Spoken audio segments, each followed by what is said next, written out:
Does it matter if I wear a poppy because it kind of dates it for November? I No. could remove it. Okay. No, that's great. So if you're ready, I'm ready. Let's do it. Good morning, Don. Okay. How are you? I'm great, Trevor. How are you doing today? I'm doing really well. I really appreciate you taking the time this morning to have a conversation. My pleasure. So, long story short, I used to work with you at ConocoPhillips briefly before the energy industry kind of came to a halt or a crash anyways in 2015, but now you have kind of moved on to become a professional astronomer and scientist. Maybe for anyone listening, you can just describe what you're kind of up to nowadays. Well, I'm not a professional astronomer, so okay. I got to be careful, of the designations. But I certainly had many hobbies when I was growing up, and looking up at the sky was one of them. And I became active here at the local astronomy club, and that's how I made my contacts with CBC back in 1984, Trevor. So it's been a long experience, been a rewarding experience. I mean, being able to share stories about the night sky and space exploration with people in Calgary and, well, actually southern Alberta. They have quite an audience, so it's been a fun time, and I hope to keep doing it for a few more years, anyways. So nowadays, you call yourself a scientist or an astronomer or all the above? Yeah, I call myself an earth science communicator. That's my business card says. I like to go into schools when we were able to go into schools. Yeah. I did some enrichment lecturing in Norway. So I like to share my passion for the earth sciences and space sciences with like-minded people.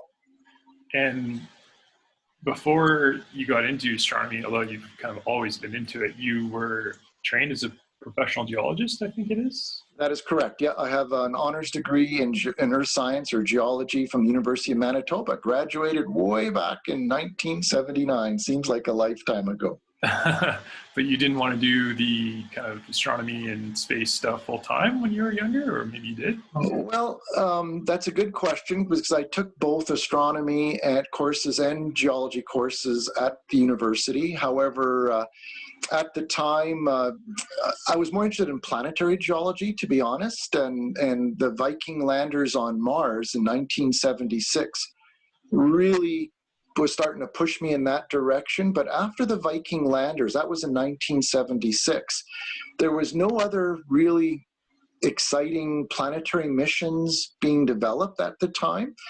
So I looked at it going, well, I could be looking at old Mars pictures.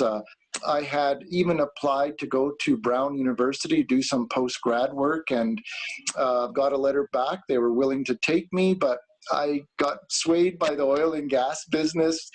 And I think just because I had one summer, 1978, I worked as a summer student here in Calgary and just loved it. It was quite exciting and, great technology, lots of challenges.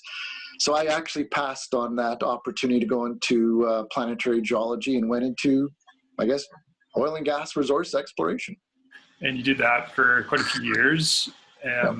Recently transitioned to the space industry, sort of astronomy stuff full time now. You were also a host on the CBC EyeOpener program once a month, I think? Not a host. I'm a columnist, so I'm on once a month. I'm not a week, like there's weekly columnist and monthly. I'm just on once a month, Trevor. Okay. But still, it's been a position I've held there since, like I said, I think it was June of 1984, if my memory's not as good as it used to be, but June 84, I believe, is when I started. And yeah, it was started as a 10-week summer program about getting into astronomy, and could have, then transitioned more into just a monthly, what's up in the month. And I love it. It's a great opportunity to let people know, because I think everyone likes to go out when they're, say, going for a walk in the night, and what's that bright star-like object out over the southwest? And well, that's Jupiter, so it's really good to just, I think everyone likes to know what they're looking at, and I enjoy sharing that information. So would you say most of your time is spent looking up at the stars and through the telescope and whatnot, or do you study the planetary geology now, or what do you spend most of your time on? Yeah, well, I mean, we just finished 4 or 5 months of home renovation. So it's Okay. been a lot of stuff around the house, clearing off our main floor, getting it ready for some contractors to come in and do some work. We're just finishing that up. So I won't say it's been full time, but I do like going out. I love photography. So taking photos of the night sky or just even landforms, it's an opportunity to just enjoy this planet that we are. And I think during this COVID pandemic, it's been a way to slow your life down. At least I feel like my life has slowed down. A lot of the commitments that I had were canceled because I couldn't go into schools. I was doing some enrichment lecturing with a company called Road Scholar in Norway. I was supposed to be going there later this autumn. I was supposed to go look at the Northern Lights in the Northwest Territories. So, some events have been put on hold. So I just feel like this has been a great opportunity for everyone to kind of slow down, enjoy life. We're on a beautiful planet and, great place in the universe here to look up and enjoy the night sky. So I think it's been refreshing, I think, just to do what we're doing. Absolutely. What sort of material do you teach when you're in class? I run a program with a school, St. Cecilia, which is it's a Mars Day program where I set up a Mars yard. So this is where I combine my geology. I bring a bunch of rocks, and we section off a room using black tarps and everything. So part of the room, the students don't know what's there. I set up, with the help of 2 students, which are my Mars yard crew, we set up a simulated Mars surface. Then the other half of the classroom, I set up control panels, some TV TVs, I guess. Mm-hmm. So they use robotic technology. They control rovers on the other side of the draped off room. And basically their goal is to make a geology map of their landing site on Mars. So I have so much fun setting it up and running wires, because the control panels, there's lights going on. They get to see what's on the other side just through cameras. And then so everyone has a role. The class, everyone has roles to play. Everything from mission directors to scientists, like they're geologists, or there's press people. There's people who are media. They're taking pictures. And at the end of the day, we hold a press conference. So all the scientists are in a table, are all lined up, engineers who drove the rovers, and they explain what they found. They show their map of Mars. They get bombarded with questions. So it's a full day, and oh my gosh, it is wonderful. It is. So this is still being planned for, we're already talking about doing it in 2021. So it's, we just there's more precautions about sanitizing. When I set up, I think I have to leave everything for 48 hours to become COVID safe, and then come in, we do multiple classes, so we'll have to take a break between classes, have everything sanitized. So a little bit more COVID precaution this time around, but I'm looking forward to it. It's a great opportunity. And the contribution on the CBC EyeOpener, is that identifying constellations? Yeah, on the EyeOpener, it could be any new discoveries. Just on Monday, yesterday, I talked about Osiris-Rex, the mission that just did a touch and go using a sample collection head to sample an asteroid. I talked about a bit of meteorite hunting I did last week in British Columbia. And, there's some discovery about water on the moon. So, I picked topics that are current, that I think people would like to hear about. And then if I have time at the end, I like to always say what you can see in the sky. Yeah. Really cool. So what's the most current topic you're thinking about these days as far as space and astronomy goes? Boy, there's so much going on, Trevor, but I'll pull in my planetary geology interest, and I think sampling an asteroid has just been unbelievable. Osiris-Rex, the asteroid's about 300 million kilometers away. They launched this spacecraft in 2016. Yeah, maybe give us the backstory on. Yeah, you bet. So Osiris-Rex, the name basically express. So O is for origins, RI is for, resource identification. Then there's spectral interpretation. So I'm getting it mixed up there. So Osiris, so origin, spectral interpretation, resource identification, security, and the regolith explorer. So that's the whole mission in a nutshell. And what that's so the whole idea, like asteroids are the key to maybe how our solar system formed.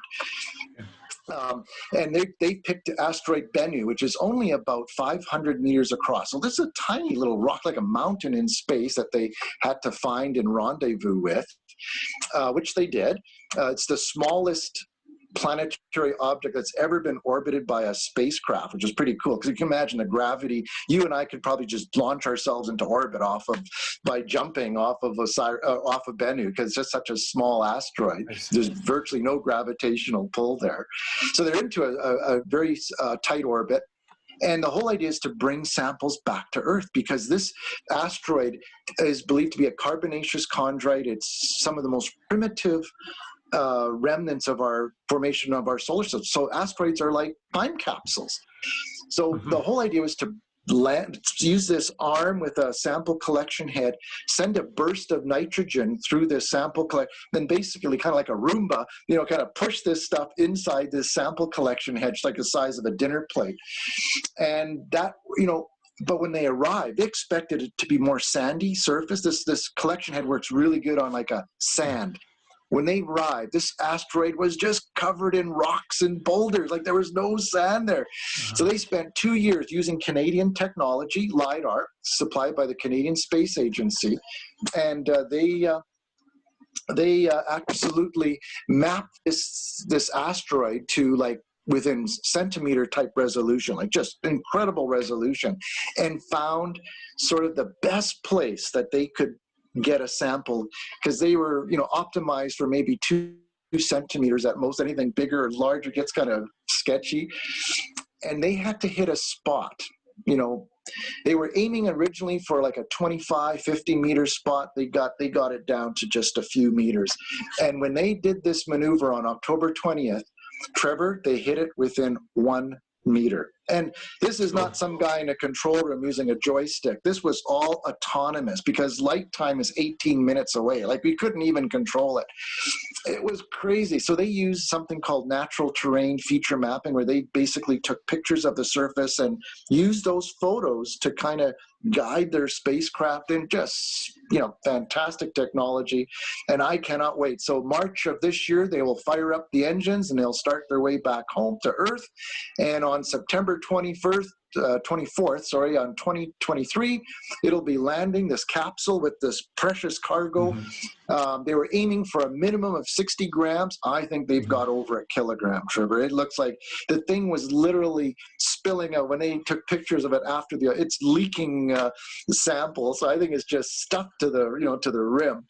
And they're going to be landing in Utah later in 2023. Is that a NASA program, or which organization was that? Yeah, it is NASA, but the Canadian Space Agency is a partner in that. Oh, cool. That's really cool. So is it true that there are asteroids out there that have millions of tons of platinum and diamonds and all that stuff? Yep, I'm not sure about the amounts or the resources, but absolutely there's asteroids are rich in metals. They're rich in water, which is very valuable, even more so than some metals in some respect, because water can be used, like we're human, we need water to drink, we need oxygen to breathe, so H2O, you can split it up. Hydrogen can be used for rocket fuel. So I envision in the future, maybe not, well, definitely not my lifetime, but maybe my kids' lifetime, spacecraft pulling up to an asteroid filling station and getting some extra hydrogen and oxygen as an oxidizer, maybe some water. So yeah, they are rich in minerals and metals. And there are missions that are being planned right now to start identifying those resources for future resource. So that's true. Yeah. Because I was reading an article the other day, we can get into SpaceX and Elon Musk, but his comment was that there's asteroids out there that are just full of gold and diamonds and all that, and he was joking about mining them, and I don't know whether he was kidding or that was real. No, I think that's real. For, when we start moving off this planet, there's something called ISRU, resource utilization, like Right. in situ Yeah. resource utilization, and that's the only way. Just like our families came here from, say, Europe. You couldn't bring everything with you, right? So you had to live off the land, and that's what astronauts will have to do, and future space explorers. You'll have to live off the land on Mars, or if you're going out to the outer regions, the asteroids will be great resources that you could utilize to further your exploration. Keep your spacecraft fueled and Right. water and oxygen to consume. No, I don't believe Elon Musk was joking. That's quite serious. Now, I mean, this is not something that's going to happen in the next couple of years, but it's certainly the future. So in theory, there could be a planet out there that's made of solid gold. Statistically, that might be a possibility. I don't have the statistics. I don't know about solid gold, but I'm sure there could be. Yeah, I mean, just like there's gold forms as a result of either supernovas, collisions, so it's star death. So there's got to be these. Whether there's a solid gold, I'm not sure about that. It's still pretty rare in our to make gold is still pretty rare. Do you think there's other elements out there that maybe make up materials that we've never even heard of? I can't answer that. I'm not sure, Trevor. If there's metals that we haven't seen or elements we haven't seen yet. I mean, you can make a lot of there's 92 natural occurring elements on the periodic table, and those are all formed from basically star death. Anything above that, we can manufacture. So I'm sure there's things that we could make that we haven't found yet, or something. But I'm a believer. You never say never, Trevor. You can always find something, or there's always something that's part of discovery. Well, statistically, you'd think that there probably is. I mean, the space is so large that eventually there must be something else out there. Yeah, no, for sure. I mean, there's I don't know. Yeah. The big thing right now is water on the moon. I know one individual right here in Calgary is starting up a company to, mine water on the moon. I mean, I think that's a little closer to home. Asteroids are way out there, but objects closer to home, like the moon. The moon is rich in heavy water, or like H3. So.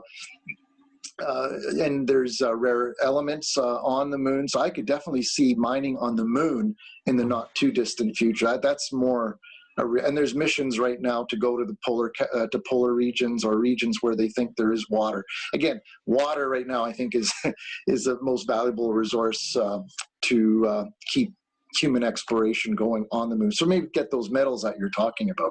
Huh. So you're obviously a fan of SpaceX, or maybe you're not a fan, but you definitely follow all that and the rockets and Elon Musk and whatnot. Yeah. What's your opinion on the ethics of Starlink and all the satellites flying around, and maybe some of the junk that's up there now in the atmosphere? That's a really good question, because I know astronomers are definitely concerned. He wants to put up thousands. I mean, I'm all for global access to the internet. I think that's wonderful. So like everyone has access, but putting thousands of satellites in our sky, at first I was absolutely horrified at the thought, because when I've seen some of them go over Calgary, some of these recent clusters, and they're almost like trains, and it's just wild. I mean, you can hardly take a picture now without having a satellite cross in front of it. But Elon Musk has listened to the astronomers, and when we see them right after launch, they're quite low. Their operating altitude's about 550 kilometers up. And he's now using what's called, I think he calls it a sun visor or a sun shade. It's it's a flap that kind of opens up and will block the sunlight. Because the only reason we see the satellites is when the sun reflects. They don't have lights on them. They're just reflecting sunlight. And if they have bright, shiny surfaces like solar panels, they really reflect sunlight very, very well. Very efficient that way. But if you can block that with like a sunshade or a sun visor that Elon Musk is planning that he is installing on the newest or latest Starlink satellites, I think that's going to work. I've seen some of the more recent ones, and they're a lot harder to see. So I think he's listening, and he's trying his best to make it, that everyone can still enjoy the night sky and not be bombarded with thousands of satellites passing overhead. Now, there's other issues. He's going to, because these satellites will block stars, and that's how we look for exoplanets. So, but he said he would share all the orbital parameters. So if anyone's doing serious research, you would know where his satellites are, and you could then take that into your sort of calculations or, in data reduction. But yeah, it's definitely a concern. I think SpaceX is listening, and I feel hopeful that the sky we'll still be able to enjoy the sky without all these satellites flying around. But that's just one company. There's still other ones. There's other internet companies. Do you worry that maybe one day a bunch of debris will collide and cause a huge traffic accident in the atmosphere that it'll just explode? Again, I can only speak to the Starlinks, but they're equipped with, I guess, collision avoidance software and navigation to avoid collisions. So I'm not sure that they would be the problem, but there's other satellites up there that it's really hard to cover every scenario. But I think, again, if they're smart enough to know where all the other objects are and they can adjust their orbits, I'm hoping that could be minimized. But absolutely, if you could start a chain of events there, that could be could cascade into a real disaster. And the operational altitude is higher than the space station, so that's definitely a concern. Space station is about 400 kilometers above the Earth, and SpaceX is 5 to 550 at operational. They start just over like 200 or 250, and then they work their way up with their ion propulsion. I was reading an article about the concerns of like a chain reaction the other day. That's why I asked. I mean, kind of like maybe even like a random asteroid or something, if it hit one of them and they all kind of just one hit the other and then another and then another. Yeah, there's like a cascade effect. Absolutely. Yeah. That article is very true. Now, I mean, if there's some random object coming from outer space that they don't have in their system, it could trigger something. Yeah. But I mean, I guess right now there's no way to solve that problem. No, I mean, I know they're trying to, SpaceX is developing an even larger rocket than the Falcon 9 and the Falcon Heavy. It's called the Starship. Okay. And one of their goals is, I know Gwen Shotwell, in their management has said that they would like to use it because it has a huge cargo capacity, that it could start picking up some of the space debris, just to reduce, to mitigate that chain reaction, scenario that you're describing. So if you can start picking up some of the thousands of pieces of garbage up there, you would certainly improve the situation. But yeah, I mean, it's going to get pretty crowded up there with all the internet satellites. So you've been studying space for a long time and are pretty much an expert. When SpaceX got going, did you ever think that they would be as successful as they become and accomplish the things they have? Sorry, you just locked up on me there. Sorry, Trevor, you just locked up. Can you hear me now? You just froze there for a moment. I'm sorry. I was just asking, you've been studying space for a long time and are kind of an expert on astronomy and all that. When SpaceX first got going, did you ever think they would have the success they have had and the accomplishments they've made? Yeah, I'll be absolutely honest. When they said they were going to land their first stage boosters vertically, I never. It was science fiction. I never would have dreamt they could do it. And when they landed their first one, I was shocked. I mean, it truly. like I say, you never say never. That's something I'm going to repeat here. Yeah. It's right out of the 50s. So when I was watching TV as a young boy, the rockets would land vertically on a planet or something. I'm going, wow, and you're, as an engineer, you can realize that that's incredible. There's the stability to keep something. And I don't know if you've seen people standing next to those first stage boosters, but they're really big. Right. And to bring this thing down, soft landing on a barge in the middle of the Atlantic Ocean kind of thing is just absolutely, it is mind-blowing, mind-boggling, but yeah, and they've already had their 100th flight in just about 10 years or so. They are turning the space business upside down, and I give Elon Musk full credit. I mean, he has taken a concept, reusability. I mean, yeah, it's kind of, you seem almost silly now. Why do you throw rockets away? Why do you, the space shuttle? I mean, it has been done before. The space shuttle was reusable. I mean, the solid rocket motors, the whole spacecraft, the main engines. The only thing that was thrown away was the external fuel tank, and they probably could have somehow work something around that. I'm not sure. Mm-hmm. But yeah, I mean, this has been done before, but it came in like an airplane, which made it, more, you could reuse because it lands like an airplane. But to see a rocket, coming in vertically and landing, it's just crazy, and it's exciting. I mean, it doesn't get old, Trevor. I still watch launches today, and I just love watching the landings because it just doesn't get old. It's just so exciting.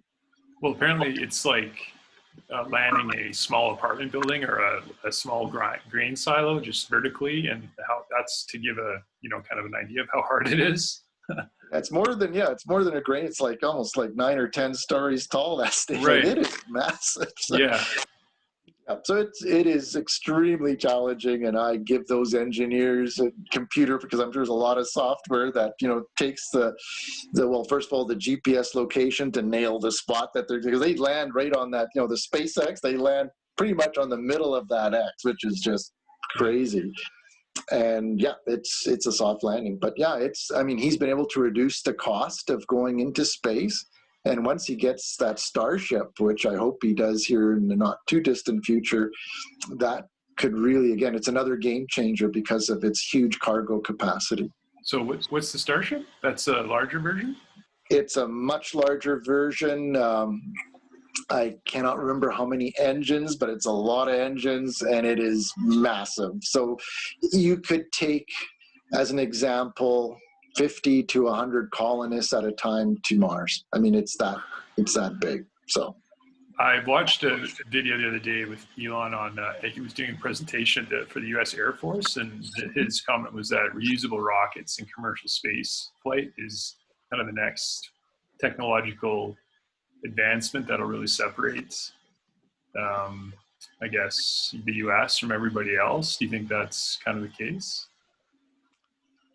Hard to say. I'm not an expert in that, so I can't really say. I mean, but whatever Elon says, you gotta kind of believe. I mean, his dates sometimes seem to be very optimistic.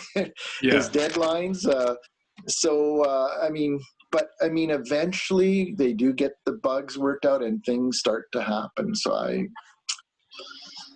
I'd never say never to Elon. He's got a lot of great ideas. I mean, I guess the idea is that if you could, one country had reusable commercial space flight, it would be night and day from anybody else on planet Earth.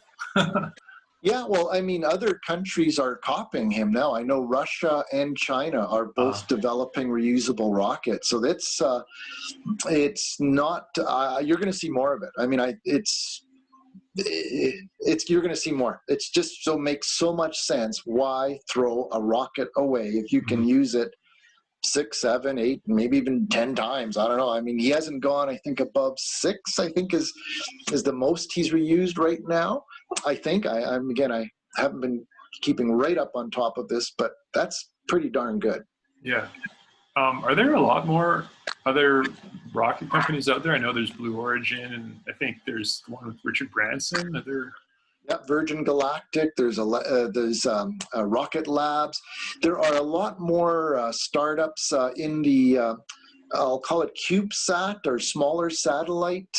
You don't have to launch big satellites anymore. With modern technology and miniaturization, something about the size of a loaf of bread can do a lot of science. You can put a camera in there, look down at the Earth. You can have sensors to measure the geomagnetic conditions that might trigger aurora.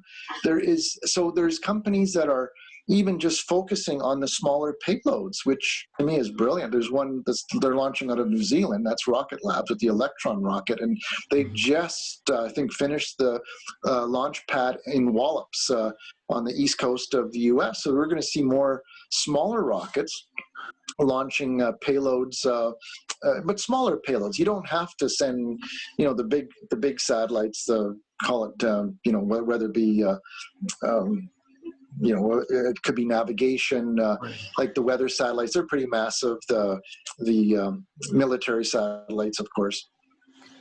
So there's more and more companies kind of sprouting up, it sounds like, for the realm of space. It's not just SpaceX.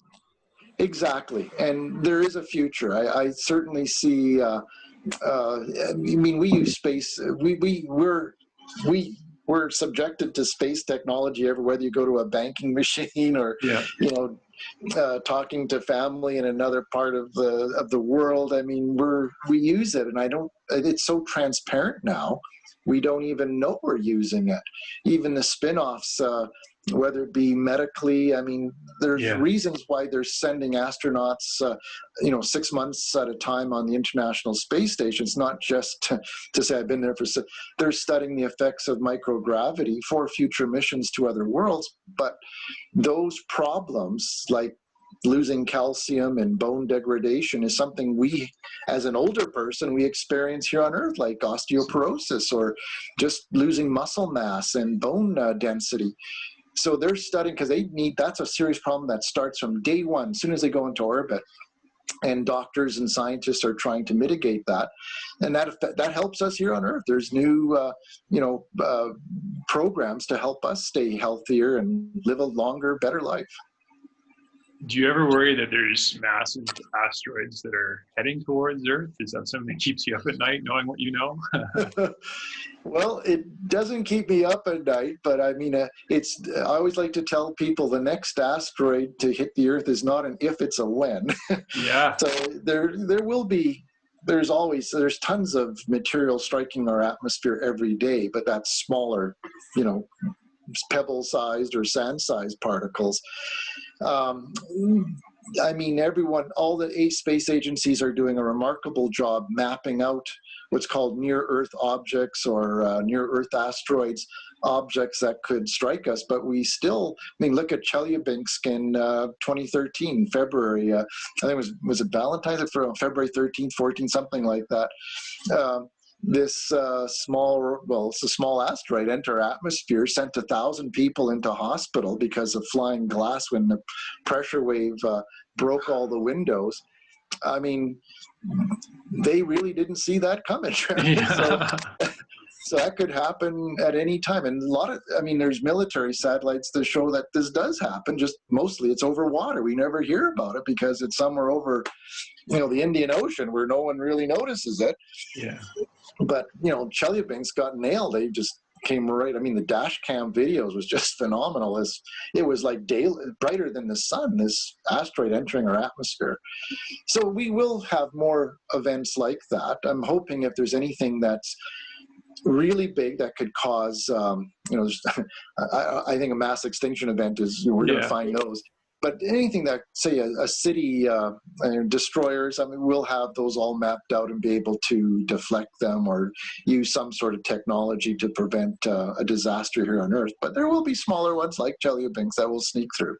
So how would you deter a massive asteroid from hitting the Earth? Are there any solutions to that right now? Well, there's, I think, at least 3 that I can think of. One is to, try to nuke it, to send some to break it up into smaller pieces, but that might not be the best solution. Yeah. I think the best way is the more time you have to deflect it, or the more time you have, the easier it is to miss the Earth. So if you know it's going to strike the Earth 20 years from now, all you need is just a small deflection of the orbit, and you can do that by putting some sort of a spacecraft on there and using a propulsive manner, like with just chemicals, like chemical propulsion. You could use ion propulsion, or even just mass. If you have a little device that's just throwing mass off, throwing rocks off, I mean, it will deflect. You're changing the orbit. So there's ways of doing it, but you need time. Those minor deflections, you need time. If you've got like, it's going to hit us within the next week or two, well, good luck. I mean, we don't have a whole lot of time. We don't even have like a rocket ready to go. We have nothing, we have no assets available right now that we could just put up in a moment's notice. At least not, well, I guess there's missiles, I guess. Yeah. Do you think that we are extremely vulnerable on Earth to something like that, or is it kind of something you don't lose sleep over? Yeah, I don't really lose sleep. I mean, because you're an expert on all that stuff. No, I'm not. I mean, I like looking for meteorites, that's for sure, but not ones that will take out a city. I'm not. That's hard to say, Trevor. I'm not really sure I can answer that with any. I can't really say. Anything's possible, but the odds are so low. You studied the history of the Earth a lot, being a geologist and whatnot, and the formation and all that sort of thing. Do you ever think about when the sun will eventually burn the Earth and will all the end of the Earth in general? Is that because I think that's a certainty from what I've read? Oh yeah, our sun will enter a red giant phase, and I don't lose sleep over that because that's like 4 or 5 billion years from now, and I'm hoping our species we've packed up and moved on to other worlds by then. I mean, who knows what will be? I just see what in 100 years. I think of someone who's 100 years old and what they have seen, even what I've seen in my 60 plus years. Going from rotary dial telephones to these cell phones that are like computers. I mean, I started in school. I used slide rules, Trevor. I didn't have calculators at the time. So I just think, where are we going to be in the next 100 years? I think we're going to be. Elon Musk believes in a multi-planet species, like we should be multi-planet, and I agree. I mean, look at COVID here. If it was a more deadlier form, what if it just killed people a lot easier? We could be wiping. We could be like we could be going extinct. So I think by spreading our genes into other worlds, it certainly gives our species a better chance of surviving. Or if for some reason we do miss a big asteroid or comet and it causes a lot of damage here on Earth, it would be nice to be on another world that you could keep the gene pool going. So I do believe that we will be eventually going out to other planets and maybe even other solar systems, but that's a long journey to go to other stars. I was reading the other day that Elon Musk believes Mars is the answer, or at least the next step for humans, but someone like Jeff Bezos thinks Mars is kind of a waste of time and an illusion, and he thinks that we should be building space stations or launching from the moon. What's the reason behind the difference in opinion? I didn't know Jeff Bezos was more of a space station guy. I mean, Mars, you do have resources there for sure. There's lots of water, there's like a permafrost, there's lots of water, ice. Remember, water is the key to supporting us. In space, it'd be a lot harder to have those resources. Where do you get the H2O? You'd have to somehow, I know they recycle a lot on the space station. Your sweat from working out, the saying goes, today's pee is tomorrow's tea. So, a lot of recycling goes on, but still you got to bring it up. And I don't know if space stations if I agree with Jeff, I kind of, because of maybe it's my geology background, I like to kick rocks around and explore another world more on the surface. So I think I'm more of a Mars colonist fan versus the space, although a bit of both. I mean, to have, call them arcs out there in space, if you can get efficient enough recycling with, to get that you can recycle almost all of it, maybe you can make it work. I'm not sure, Trevor. That's more of an engineering question for you than for I call it a rock guy like me. I guess I'm just reading the article here, and it was that he says that living on Mars would be like living on the top of Mount Everest, except Everest would be like kind of nice compared to Mars. So that's his critique, I guess. It's just so barren. Yeah, you could, but there's terraforming again. This would take generations. You could terraform Mars, but you know that's huge. That's a long ways off. On the topic of terraform, have you ever read Dune by Frank Herbert? I have read it. I just finished that book, and one of the themes on that obviously was ecology and changing the face of Dune, the planet. Did you read the Dune series? I did. You know, again, I guess I'm not an environmentalist, I guess, Okay. but I do. But I do think we need to do some modifications if we do go to Mars, but I just hope we do a good search for life on Mars. I don't want to find life on Mars and found out that it was from Earth, you know? Yes. So I know there's been more and more missions going to Mars. There's 2 going to land on Mars in February. There's this United Arab Emirates have an orbiter going into orbit. China they're going all out. They got an orbiter, they have a lander and a rover, and the US have another rover called Perseverance with a helicopter, which I think is just super exciting to see this little helicopter flying around the surface, you know, provided it works properly. So I just hope they do a good job of looking in the right places, and where Perseverance is landing, it's at a mouth of an old delta. So I think that's a really good spot to find, you know, just to prove beyond a doubt that life, that's the big question. Like, where do we come from? Like, those are some of the really big questions.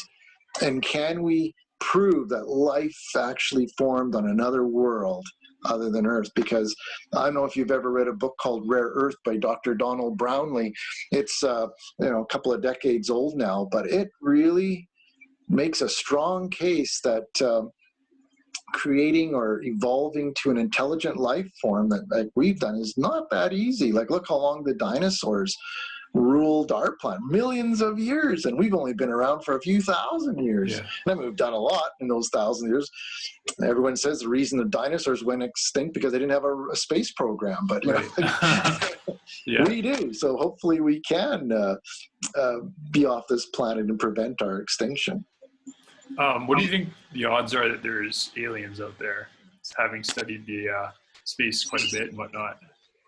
That's a great question, and because of Rare Earth, after reading that book, that one book really changed. Like, I grew up watching Star Trek. I mean, I saw, you know, I think September 8th, 1966. I can remember watching the very first episode of Star Trek, and, you know, it was great, but I mean, to find intelligent life all over the galaxy is... I don't know, Trevor.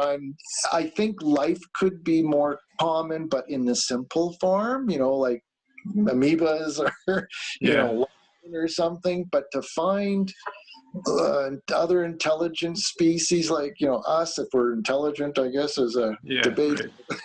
You know, I don't know. I have my doubts because and they found lots of exoplanets, but a lot of them have... They're different than our solar system. I don't know how many souls like us that we have found, but we have like Jupiter, a big brother that kind of protects us. We're in the Goldilocks zone. We're in that right part of the solar system where water can exist in all 3 states.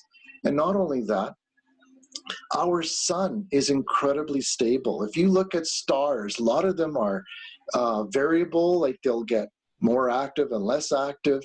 Or if a planet is in a more elliptical orbit, there's times in that orbit where everything is frozen, and there's other times where everything is like cooking. So, I mean, to be in that, to get everything just right, and I know there's billions of stars, but I don't know. I've sort of gone to the direction that I think Rare Earth life on Earth could be quite rare.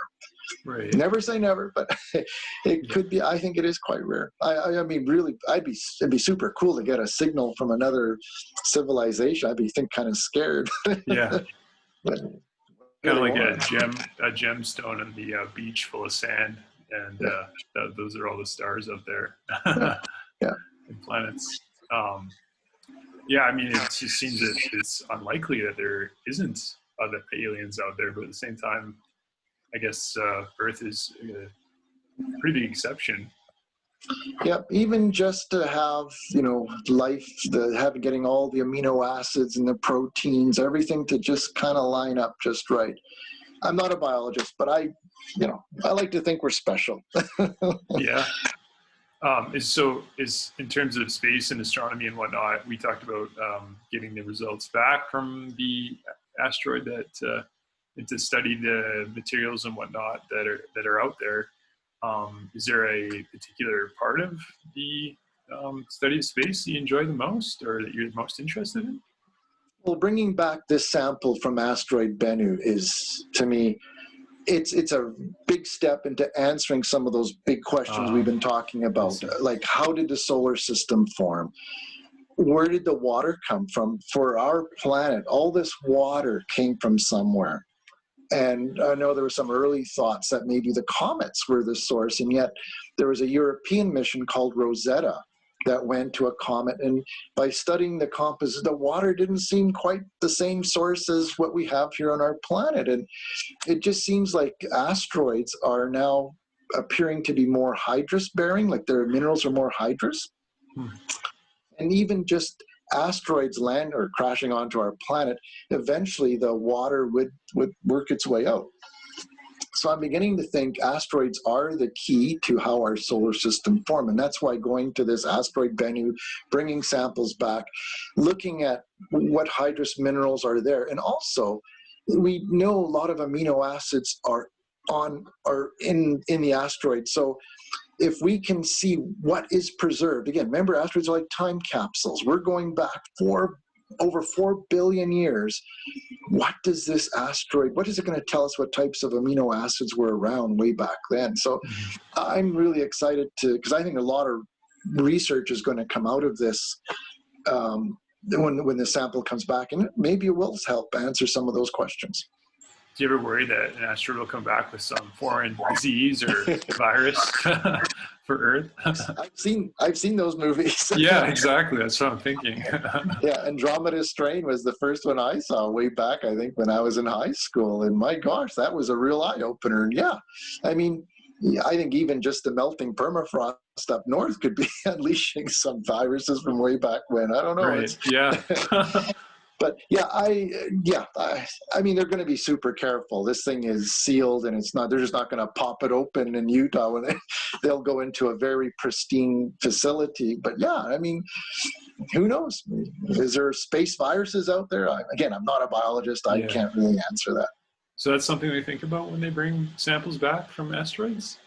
Well, it's more contamination. I don't think they do it because of what they find. They want to make sure what they're finding is from the asteroid and not contamination from Earth. So it's more the other way around. Because we're loaded with viruses and bacteria. We're more the problem than something in the vacuum of space. But you never know. I mean, that's probably something they should be aware of. It seems like, but. Well, yeah, but at least they are taking precautions, and they're putting into very, very sterile facilities. In normal times, you would probably be heading down to the States to go watch rocket launches and whatnot with Starlink and SpaceX and all that. Is that something you would normally be doing now at this time of year? Absolutely. I would have been down for the first crew launch off American soil back in July. I would have been down for that. I'd be going down about a week or two from now to see Crew 1 go on a SpaceX Crew Dragon capsule.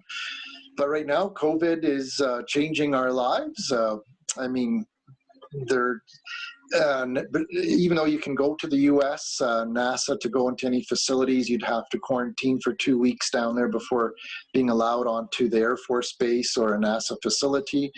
I just don't have that. And then plus I'd have to quarantine for 2 weeks when I came back. So I just don't have that time right now. And plus there's a risk. I mean, I'm older, and I'd be, not that I'm a high risk, but I'm definitely at risk, and I want to not spread anything around here. I'd have to be on a plane for like 5 hours going down. I think that's a risk.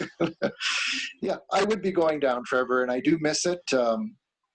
it's, it's been something I've been doing for many years now, watching these rockets, attending. I enjoy more going to the briefings because you get to talk to scientists, you get to talk to the people who are actually doing the science, whether it be a mission to Mars. I would have been at the Perseverance launch. I was at Curiosity. I've seen basically 4 of the last 5 Mars launches, and the reason I missed this one because of COVID. I was not allowed to go to the Air Force Base, and I mean, I understand it's a different, weird time right now. We've never lived through anything like this, and I hope we get back to more normal state here sooner than later. So to get back to Mars, what is it about Mars that everyone, that's the reason we're going to Mars? It's because it's the most like Earth in our solar system. Is that the reason? Yeah, it's not the closest planet. Venus is closer, but Venus is elements and whatnot, right? Yeah, that's right. Like in distance, Venus is closer, but in terms of more, and what Jeff Bezos said about going to Mount Everest is absolutely true. I mean, the way Mars is right now, that's got very little atmosphere. It's almost all CO2, 95% or more.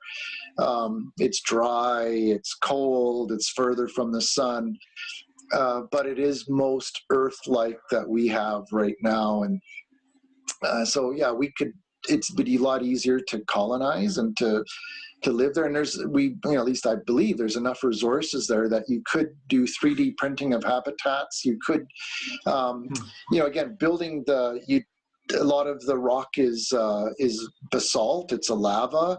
There's a lot of iron. You could use smelters and do 3D printing of habitats. I mean, imagine big 3D printers making these big habitats. You could use water. Radiation's a big concern on Mars. They don't have the atmosphere or the magnetic fields that we have on Earth here that protect us. Mars doesn't have that. Thin atmosphere and basically very little in the way of a geomagnetic field.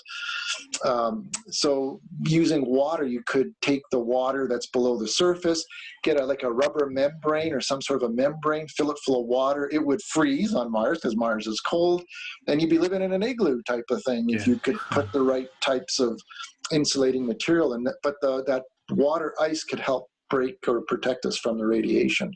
There's many concepts of how would you actually make a colony survive on Mars. It's something I haven't studied in a great deal. I just know there's people working on it. There's even the Mars Society. There's a group of people that are, they're planning to go there. There's people ready to sign up and take a one-way trip out there to make this happen, which kudos to them. I think I'm past that stage in my life. But yeah, that's something to look. That's going to happen at some point. When you go down to the States, do you ever stop in at Area 51 or anything like that? Are you a believer in all that stuff? I've never. That's on the west side, so I've never been to Nevada. I think where that is. So I'm one of those guys. It's really tough to keep a secret. So I think if there were really aliens, there would be pictures, or someone would spill the beans. It'd be in their memoir or something. I worked as a doctor and dissected an alien. Yeah.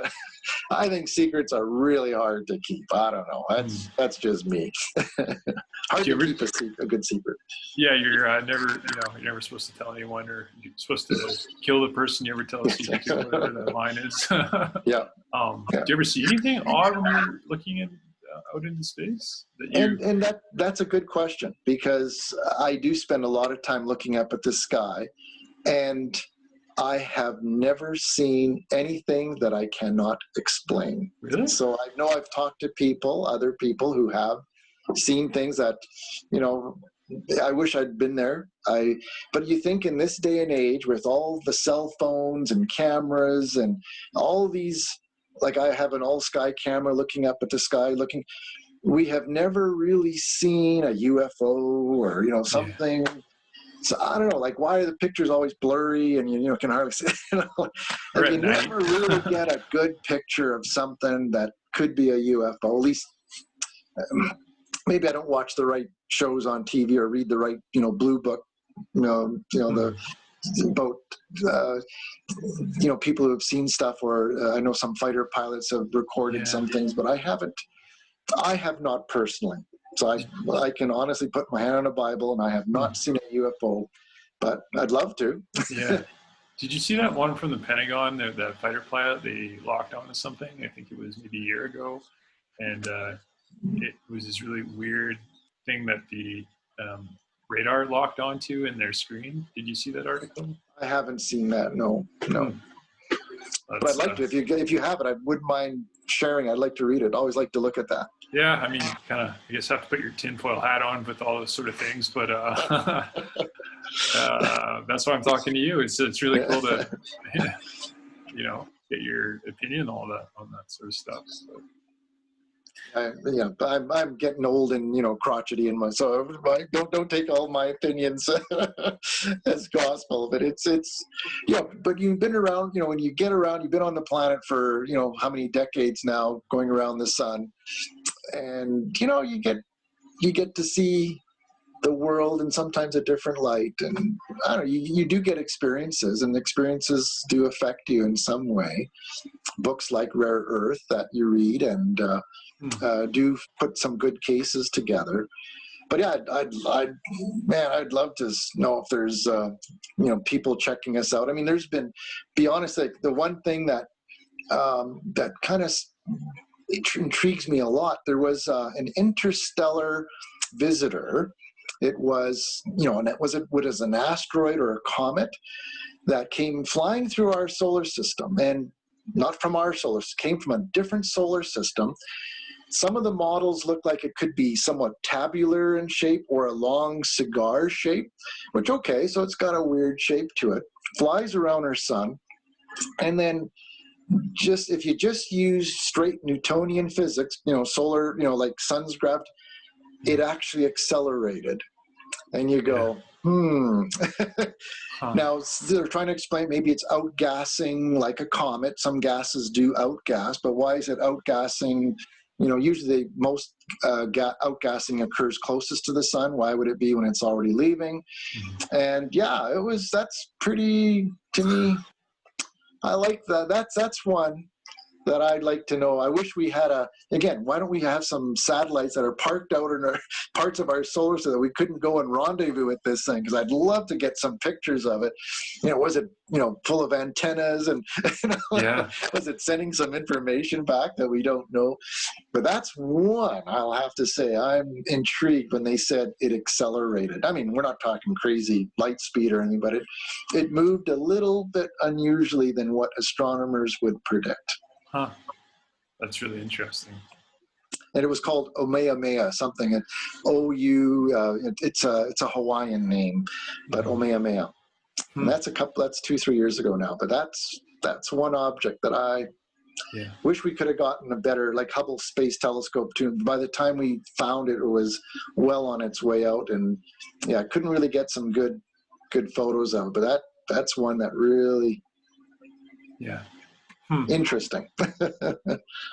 Do you still read much sci-fi nowadays? Yeah, I do read. I'm reading my children have got me onto the Expanse series right now, so I'm reading the Expanse. Okay. I think I'm on to book 4 now. Very enjoyable. It's getting into it, and the stories are, in the future when there are people mining asteroids and living in the outer belt area. So it's a great book series. I have not seen it. I understand there's a TV series. I have not watched it. So I'm going to try to get through the books first, and then maybe try to catch it on Netflix or whatever it's on, Amazon or whoever carries it. I wouldn't mind trying to watch it and see. I've heard it's well done and they follow the books quite well. So I'd like to watch that. But I also like reading historical books. I read about a total solar eclipse that occurred through the U.S. in the late 1800s, and my gosh, those scientists. This is in the time of people like Tesla, right? The original Tesla. Alexander Graham Bell and Thomas Edison. Like one of the trains got robbed by train robbers, and they're heading out to the west. This is the time it was. There was, the indigenous people that were having battles with, these tribes. I mean, my gosh, it was like just trying to see an eclipse was, in your own country was quite an expedition. Yeah. So, I mean, just, and women scientists were, getting, mistreated. I mean, it was just, it's really, it was an enjoyable book. They're called The Great American Eclipse, and really enjoyed it. But so I read stuff like that.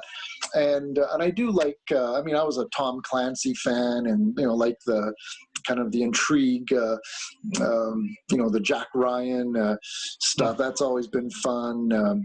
Anyways, I like a lot of different, if it's entertaining. I was a huge Michael Crichton fan when I read Andromeda Strain when it came out, Jurassic Park. When I read Jurassic Park, I think I read it like in one day. It was just so great. And when I put the book down, I told my wife, this is going to be a movie, because it was just so well done. So good. Did you finish the Dune series, or did you read all of them? Memory's fading a bit on that, so I'm not sure if I read the entire. How many books? I think there's 6. Then I have not read all 6. No, I think I read 2 or 3.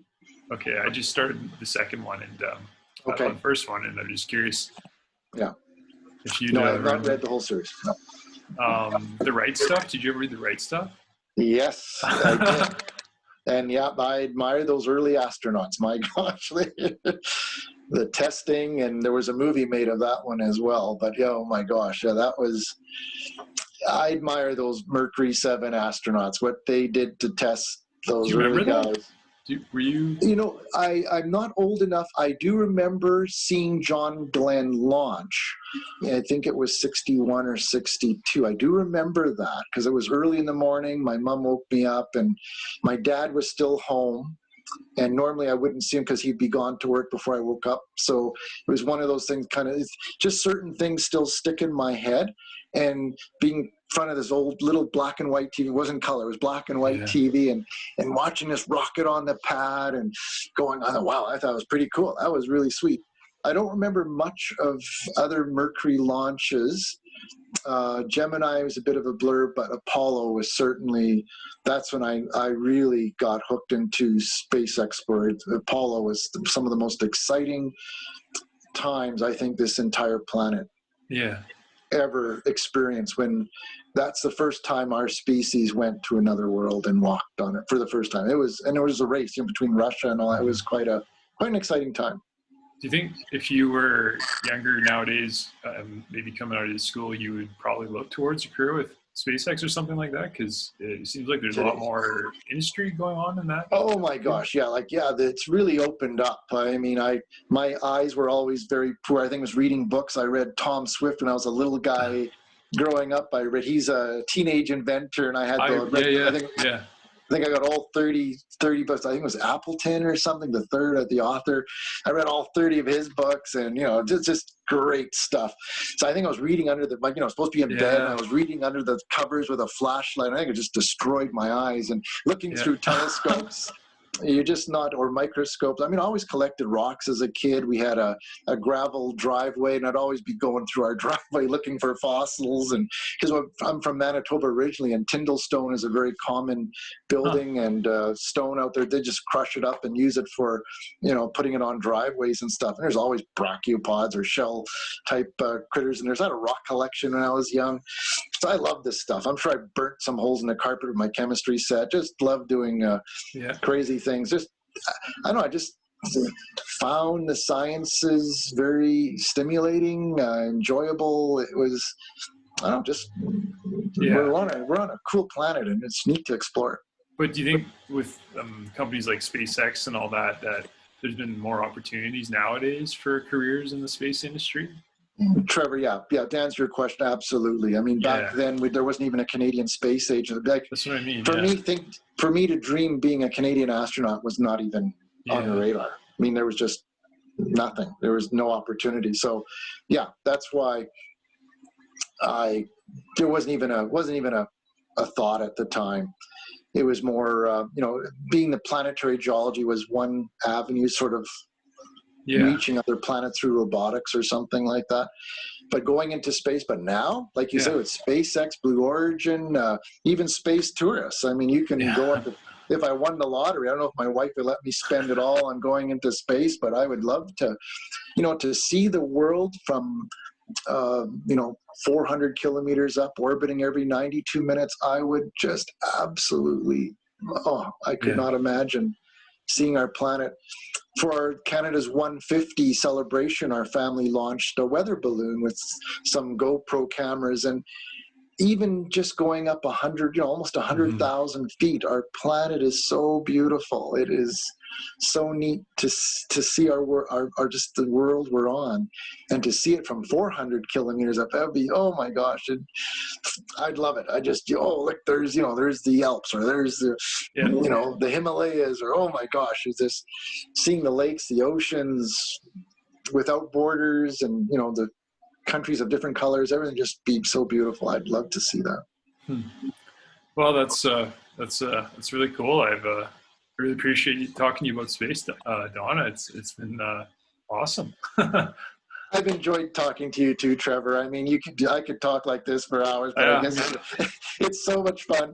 And again, the world that we live on and the space sciences in general connect us all, because it is exobiology, it's planetary geology, there's, chemistry from, like I said, there's 92 natural occurring elements that form from the stars. I mean, we're all connected in some way. Like we say, we're all made of stardust, and it's so cool to enjoy this and share my passions with you, Trevor, and with people on CBC or any other news media that will listen to me talk about something. So thank you for this opportunity, Trevor. It's been a blast. I really enjoyed this past hour or so. Well, it's been over an hour now, so time flies. I'd love to ask you, we'll maybe do a part 2 one of these days. And okay. Sounds like a good plan. Thanks, Trevor. At the end of the day, we're not worried about asteroids hitting the Earth, and aliens don't seem to be concerned. But thanks a lot, Don. You're very welcome. Thanks, Trevor. Take care.